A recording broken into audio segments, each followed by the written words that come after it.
Welcome back to Fickle Sports. It's that time of the week again. It is score prediction time.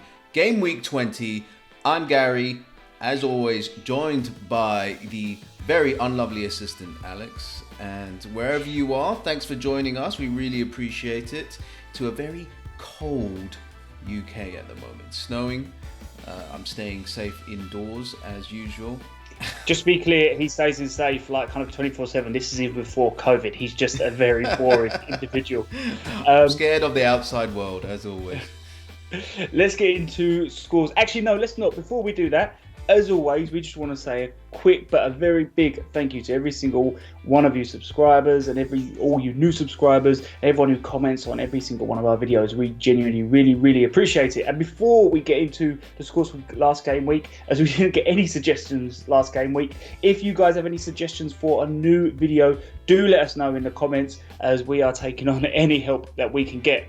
Now, scores from last week. Last week, Gary scored a grand total of 10. It's very impressive, mainly because I also got 10. That takes the scores for the month. As you know, Gary didn't do it for a few weeks, but that doesn't bother me. I'm still going to make him pay. That takes the scores for the month to 20 for me and 10 for Gary. Now, on to our supporters' scores. Last week, it was another draw, so it's not just me and Gary who drew, but also top of the leaderboard is Anthony and Carl, who both scored 9. So well done, both of you. So first game of the game week. Football is still coming thick and fast. It is Crystal Palace versus West Ham taking place on Tuesday at 6 p.m. Now, we'll only touch lightly on Crystal Palace's last Premier League game, as it was that 4-0 thumping by City. And in truth, Palace didn't play terribly. They just come up against a very strong City and a very prolific John Stones. I don't think there wasn't a lot they could do with quite a few of those goals. You know, you think about, like, especially the Gundogan and the Sterling goals. You know, they're excellent finishes. I just think they come up against a very strong side, and it's just one of them. You have to just take it on the chin and move on. I wouldn't overly worry about that result. Yeah, wasn't that John Stones' first Premier League goal, and he's decides to score 2, so that's kind of outrageous. Here's a statistic for you. John Stones had a better XG in Crystal Palace than he had in the whole of last season. There you go. So just unfortunate there with Crystal Palace, but these are not the games they're kind of really judged upon. If they can nick a point. But other than that, to move on to the next. As for West Ham, against Burnley and West Brom, they're well worth their wins.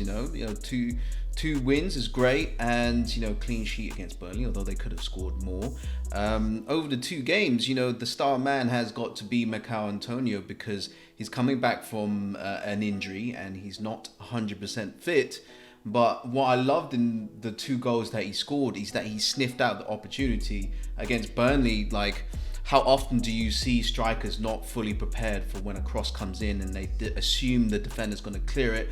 It wasn't the case. He tucked it in away very smartly. And against West Brom, his winner, lovely swivel and shot, really showed his instincts in the box, because he was never really a striker. So that's the fascinating thing with Mikel Antonio. And yeah, if he's not 100% fit, like, it's good showing for West Ham that what can happen soon. And did you see that bursting run that he made, and he absolutely toppled over Pereira? So if he's gonna get fitter from that, then that's scary. The thing is, we've said this about Antonio so many times. The thing is, when he blows hot, he is absolutely incredible. It's just the consistency of Antonio. But you do know that when he's playing good, he is playing very good. What's your prediction for this one? Oh, I said it first, so you go first. I've got to go with West Ham. I thought they would do well in this little game week, although I don't think I predicted 2 wins, but I think they're going to win against Crystal Palace 2-1. Oh, snap. I'm afraid, Gary. I'm going for the same. Moyes has found a system that is really working for them, so I can't see past West Ham. 2-1 as well. Next up is Newcastle versus Leeds. For Newcastle, that was a pretty dreadful performance against Arsenal. They they did their best to give the ball away on countless times. You know, they were lucky that Arsenal didn't have their shooting boots, but they eventually found it. And yeah, it's just really difficult for Newcastle as well. You add that on top, losing 2-0 against against Aston Villa, haven't scored, and conceded five goals. That's really bad for Steve Bruce. And I feel like at the beginning of the season, they were picking up results. So the criticism was not there, although the football was still not enjoyable. And now they're really, really suffering. 1 point in 15 for Newcastle. They're 16th in the Premier League. Steve Bruce, I know a lot of Newcastle fans are asking for his head, and potentially with good reason. I don't know where Newcastle go from here. They have to pick up the results quickly. I'm going to put it out there, just a little whisper, but Rafa Benitez, former Newcastle manager, recently left his job. Maybe if Ashley sells the return, could it be? Could be. For Leeds, I mean, they were probably on par with Newcastle as far as performances go, and maybe that's being a bit harsh. I think it was just a case of Brighton played really, really, really well. They made it so difficult for Leeds to create chances, and the goal they scored was an absolute brilliant goal. There was nothing, you would have to be really, really harsh to critique the goal they conceded against Brighton and say that they made a mistake. It was just a brilliant counter. And as I say, they were only limited to half chances. They weren't really able to create anything. As a matter of fact, this is the lowest XG they've got in a game all season. Oof. And so that kind of speaks. Yeah, well, that kind of speaks volumes as to how much they struggle to create chances. So I think it really was an off game for them, and I'd be hoping to have a completely polar opposite, different performance against Newcastle. Score prediction then? Who are you going with? I'm going to put my money where my mouth is. I'm going Leeds 3-0. I think it's going to be 4-2 Leeds. I'm predicting a lot of goals in this one. Next up is Southampton versus Arsenal. It's taking place at 8:15. Now, as you Southampton fans, I'm sure you probably remember, they had that brilliant win against Liverpool, and we was all seeing if they could follow it up with a win against Leicester, and unfortunately they just weren't able to get there. For the first goal they conceded, that brilliant Maddison finish, I think I might be being a bit cruel here, but I think the Southampton defenders, they switched off for half a second, which allowed Maddison to space. But the thing is, it's those fine lines in the Premier League, which is the difference between a win and a lose, and they were really, really punished for it. I don't know if you saw this, Gary. To be fair, there's only one or two people, but a few people criticised the goalkeeper for the Maddison goal. I thought that was completely unfair. Like, how's he supposed to stop that? He's always going to be like kind of quite low, ready for the low shot. He's never going to be able to get up there to stop that, right? Yeah, no, I think that's a bit harsh on the keeper. I mean, I sort of understand, but he just was caught off guard, really, and yeah, you can't save that, really. And these boys, you give them half a second, and they're gonna punish you. Especially those boys are on form at the moment. Leicester are really on form. And then Southampton tried to get back into the game, but really Leicester really did limit them to only like half chances. There weren't any clear-cut chances for Southampton, and towards the end of the game, as they were bombing forward, it's nice to see the fact they was really going for it and trying to get an equaliser. But the downside to that is they did leave themselves open to the counter, which Leicester took full advantage of. For Arsenal, against Newcastle, that was the good result. They really, it was a combination of making Newcastle bad and Newcastle being bad themselves, I felt, because Newcastle were doing their bit to throw away the ball, but Arsenal, contained them, pressed them, and passed the ball quite well throughout the game. In that first half, they just didn't have their shooting boots, but they found them in the second half, and thank goodness Aubameyang is back in amongst the goals, because we desperately need him if Arsenal are gonna achieve anything this season. But Arsenal, it's tough because they slipped up against Southampton in the cup. They can't defend their Gary, cup anymore. Stop. Look, I was going to save you. I'm going to save you. We only look at Premier League at the moment, so you haven't got to talk about the FA Cup game. I'll save you from it. No, but it's still something. I mean, like they changed up their team, but okay, they're hoping that they can continue the Premier League form, which 13 points from 15 is a very good return, and we were desperate for it. But now we're coming up to some very difficult fixtures, and Southampton is definitely a difficult fixture away. What's your prediction for this one? Southampton will be very buoyed by the fact that they just beat Arsenal in the cup. I'm going 1-1 here with both teams. Oh, I'm going 1-0, and I just don't know which way to put it. I think I'm going 1-0 Southampton just. Next up is West Bromwich Albion versus Manchester City, and West Brom, in the previous game week, they won 1 against Wolves, which, that's great. A great derby win. What I love to see is they did well to come back at the end of the day. What I love to see is a long throw to a header, flick on, and to a header as a goal. Isn't that typical Sam Allardyce? But they got the result.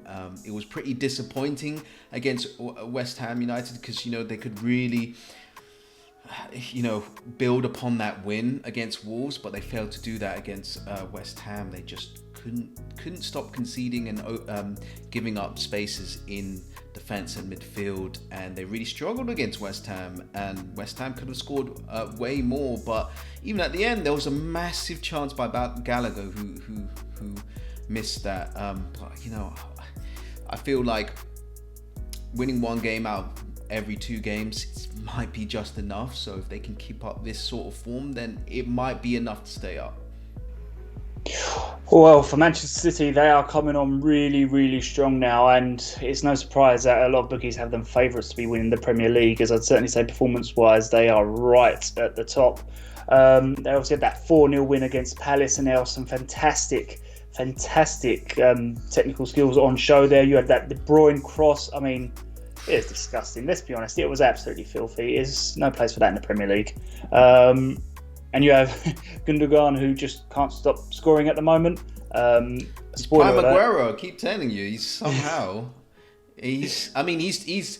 always been class, actually. He's just the injuries that have really stopped him. Yeah, well, and he's playing a slightly different role. He's getting more advanced at the moment, and it's paying off benefits, because obviously he scored against Villa as well in the next game. But that was a penalty, which we've seen him on many of those. And then that Sterling free kick, where did that come from? That was absolutely brilliant. And then in the next game, as we just touched on, it was that Villa win. Obviously, Villa hadn't played in 2 weeks, so it was quite interesting to see what kind of Villa turned up. The City just, simply they were the better team. And again, you had that Rodrigo offside decision. Unfortunately, I don't think it was the decision that was wrong, or not necessarily wrong. It was the actual rule that's controversial. So, the rule was applied correctly, and it was an excellent finish by Silva. And as we touched on, finally, the penalty by Gundogan, the striker. I thought that Aston Villa game was one of the most entertaining games I've seen in a while. Pouring rain up in Manchester, both teams going at it, and it could have gone either way, although Man City really did deserve it at the end of the day. They left it late, but they got there in the end. Score prediction. Who are you going with? 5-1 City. Yeah, I'm not that surprised, but I think West Brom will have a bit of a fight. I'm just going 2-0 Man City. So next up is Burnley versus Aston Villa. It is taking place at 6 o'clock on Wednesday. Now, the last 2 games Burnley played, it was that 1-0 loss to West Ham, in which, to be fair, Burnley fans, I think West Ham were the better team. I do think they deserve to win that one, even though the goal that I think Burnley conceded was quite soft by Burnley standards. I think there was a bit of a mix-up between the centre-back and the full-back. Antonio snuck in between them and finished off what was a good finish, good anticipation by him. But I don't think it was a great performance. But I wanted to get that one done very quickly, because I don't know if you might have heard, but there was a bit of a famous victory over the last week by Burnley. It's just. I'm upset, brilliant. Burnley fans. You denied Liverpool their 69th win for that fact alone. But that was an awesome result at the end of the day. Just to be clear, so I can translate that for you Burnley fans, he doesn't care that if you had done it on the 70th result, he would have been happy. He's just upset that you took away the 69. But it was a very good performance by Burnley, and they defended really well. Liverpool really didn't have that many chances, and then in the end, I do think the penalty was soft. I'm not going to deny that, but it was a penalty. Soft penalties are still penalties, and they got the win. And it was a brilliant win. And I think it's just typical of the Premier League. Like a team like Burnley, it wasn't Manchester United or Manchester City, teams who spend all those monies. It was Sean Dyche and his very hard-working men who got that win. So absolutely brilliant. For Aston Villa, that game against Man City, that was kind of heartbreaking. I'm not gonna lie. For the neutral, it was very entertaining. For Aston Villa, I feel like on the balance of it, Man City did deserve to win because somehow they weren't up in the first half. But in the pouring rain in Manchester, both teams slugging it out, and Aston Villa definitely had their chances to go up against Man City. And I think when I saw Gundogan like nutmeg himself like a yard out, I was really thinking it was Aston Villa's day. But then you see McGinn, he on his left peg, he had that cutback, which was perfect for him. He didn't take it. He completely swung and missed it. And I was like, oh crap, they're going to really regret that. And unfortunately, Man City came and scored very controversial goal. I guess it wasn't controversial because those are the rules, but it just highlights how stupid these phases are in the offside rule at the moment. I think if you're going to be involved in eventually having an advantage by tackling Mings, then that should be called off for offside. But it's unfortunate. Probably not expecting to win against Man City. But against Newcastle, there was.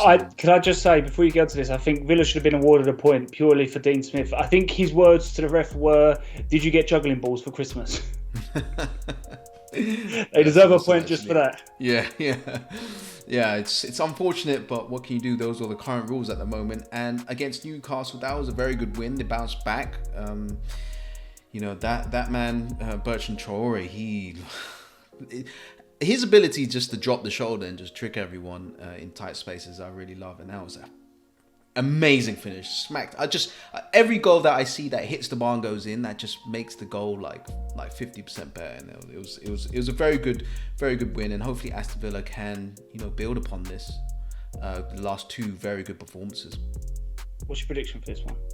I'm going with Aston Villa with this one. I'm going 2-1 against Burnley.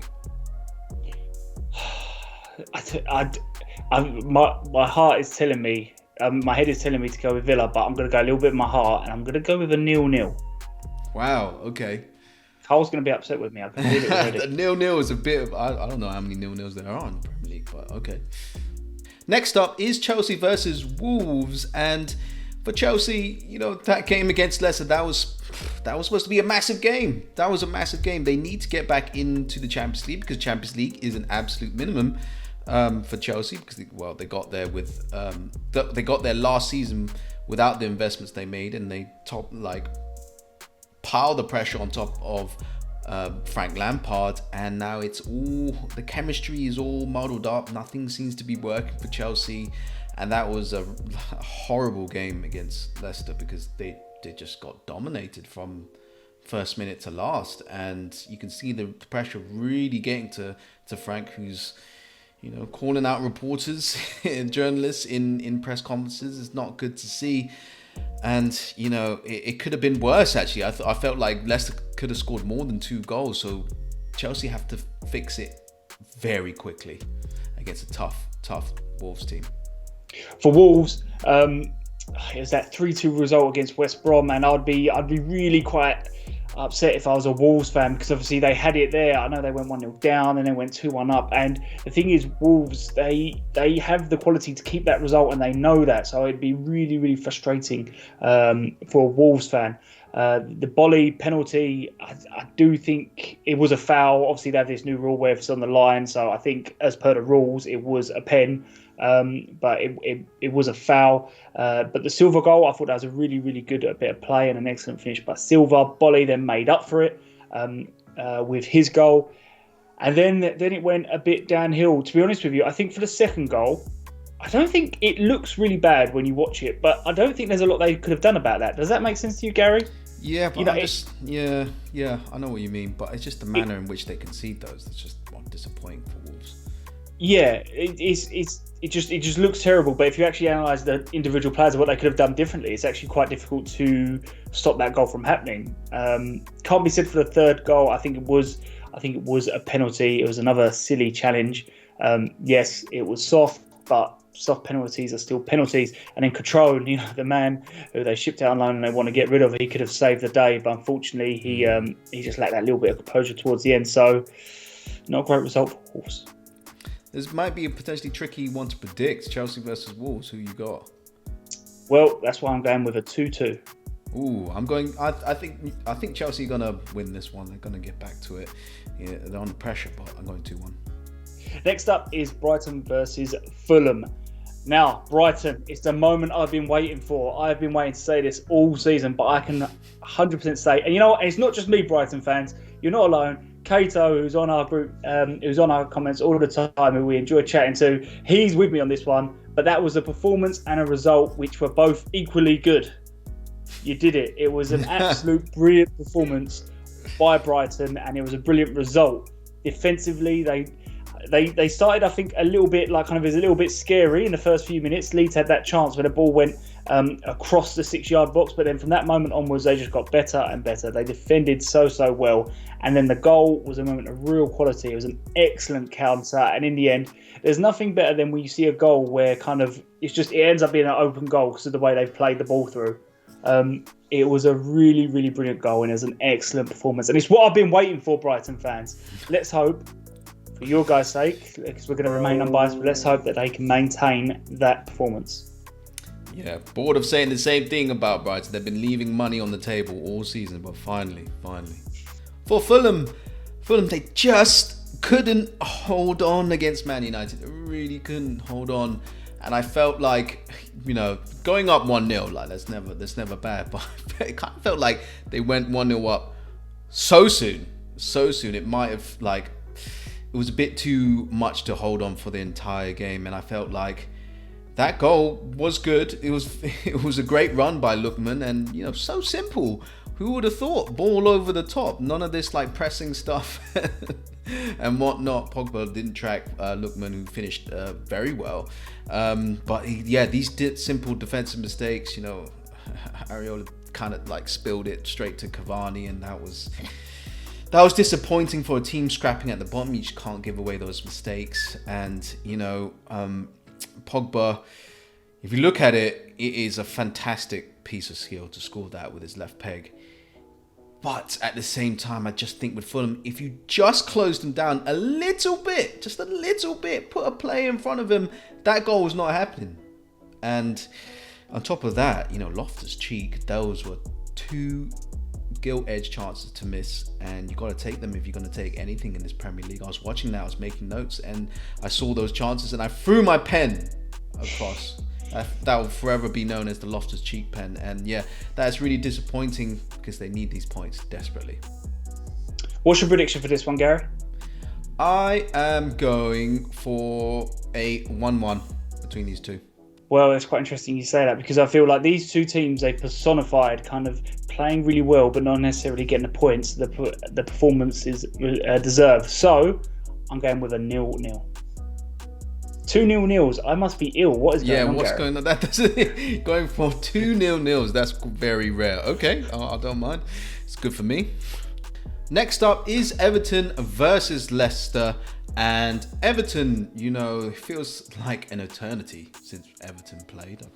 It's like a couple of weeks ago, it feels. For Everton, you have to say they orchestrated 2 very lovely goals against Wolves. And that goal that Iwobi scored is some awesome football. And that's the type of football that Ancelotti's got them playing this season. And, sort of one touch, everyone in sync, switching it fast across to the other side and pulling it back. And, Iwobi opened up his body and there was an expert finish. And it's been, I'd say, a rough couple of years for Everton, sort of in terms of playing style and results. And, Ancelotti has got them fighting for the Champions League places, which is, a great added bonus for this, because I don't think Everton fans or any other fans would have expected Everton to get that far up the table, really.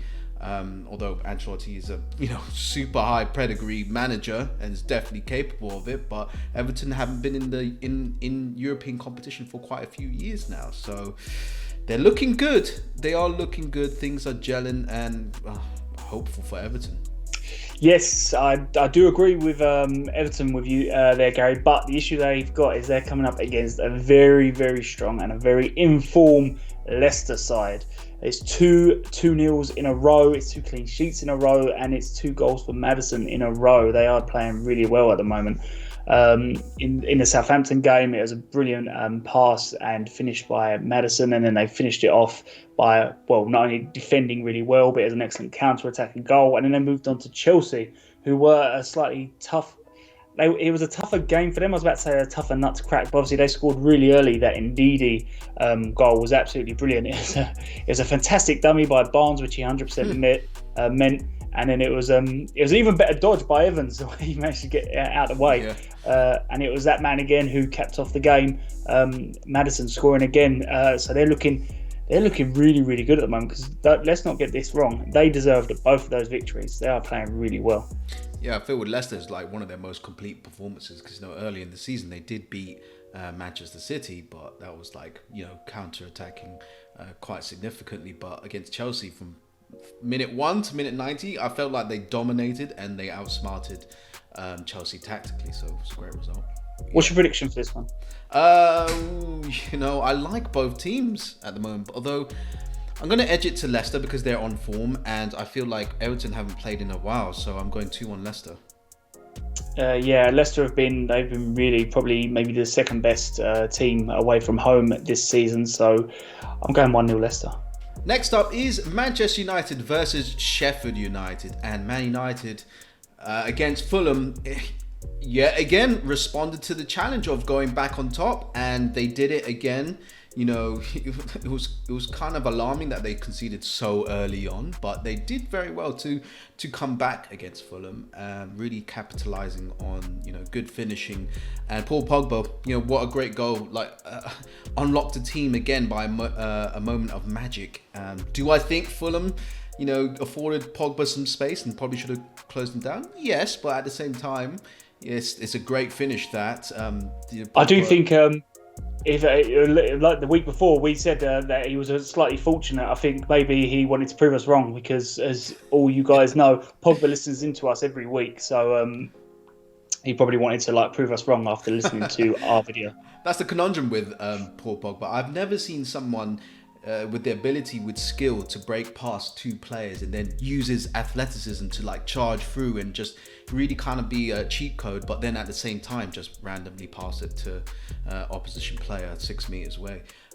But at the end of the day, Man United, they cracked down and unpicked Fulham, who were playing a very low block, a 5-4-1. So they done it. They responded. They could laugh at all the haters who was saying that their title credentials are not real. For Sheffield United, it was. I feel like their performance wasn't worthy of the 3-1. They probably deserved to lose just about on balance. I think 3-1 was maybe a little bit harsh. It wasn't great defending for the first goal. They should have done a little bit better with defending from that corner. And then the Kane goal, everyone knows what Kane's about. You can't kind of give him that sort of space. And the ball wasn't. It was a good finish, but the ball wasn't completely in the corner. Maybe questions might be asked of the goalkeeper. I did love McGoldrick's goal because he absolutely bullied Davis. It's absolutely this sort of goal I love to see.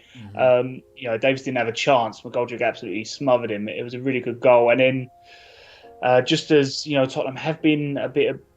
They've been quite bad in conceding goals late on and then turning potential wins into draws. I thought that maybe Sheffield United might have a chance, but Ndombele scored that excellent goal, which just put the game out of sight. But it wasn't a massively bad performance. But they've got a tough run of fixtures coming up, so they'll be hoping maybe they can nick a point.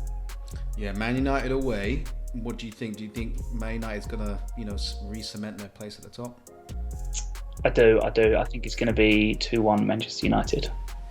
2-1, eh? When is this crazy run of form gonna end potentially? I think it's gonna continue. I think it's gonna be 2-0 Man United.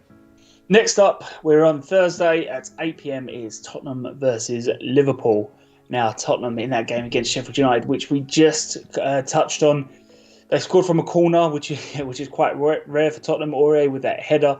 It wasn't great defended by Sheffield United, but Tottenham took full advantage of that. Again, we touched on kind of Kane getting that space, which you really can't allow Kane that space because that's the quality he has. He's going to get his shot away, and he is an excellent finisher. So he is a player you can't give space to. But I did want to spend most of my time talking about that Ndombele goal because what an excellent finish that was. To flick it over the goalkeeper from that position and the fact he was basically falling on his arse when he did it.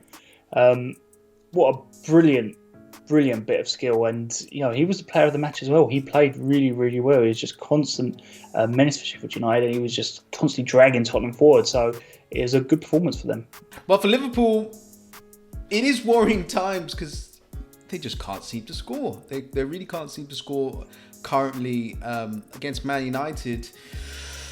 Man United could have stolen that one. That was kind of scary. You go from that, and then you go, okay, let's pick up some points at home against a team who's right there towards the bottom of the Premier League. And, I'm not overreacting. Liverpool, their lineup was quite... it's very different, right? You're going to have to play Fabinho at the back, blah, blah, blah. They had Henderson in the back from Man United. The midfield three was completely different, and the front three is a bit different as well. Salah wasn't playing. They just struggled to create the proper chances. I think without your strongest 11, it's going to be difficult for you to break down a team like Burnley that deny you the space in the final third. And with their better players, that half a second, the chemistry where everyone's thinking on the same page, that makes a massive difference against a team that plays in a low block. A score prediction, who are you going with? I think it's the Tottenham fan in me. It's the pessimism, of just they have not been playing well, so it's just typical that they're going to turn up against Tottenham. I feel like every kind of fan feels that way. I'm going 1-0 Liverpool. What? Yeah. Okay. Wow. That's weird. This is set up perfectly for Mourinho because he just saw Liverpool can't score, can't handle a low block, and that's the way that Mourinho will always play. So I'm just going 2-0 Tottenham. Yeah. See, that's the difference right there because it's perfect for Tottenham, which is exactly the reason why I can't go with a Tottenham win. Thank you very much for watching Premier League score predictions over here at Fickle Sports. And as always, we just want to leave it on the happy note of a very big thank you to every single one of our subscribers. We appreciate every single one of you.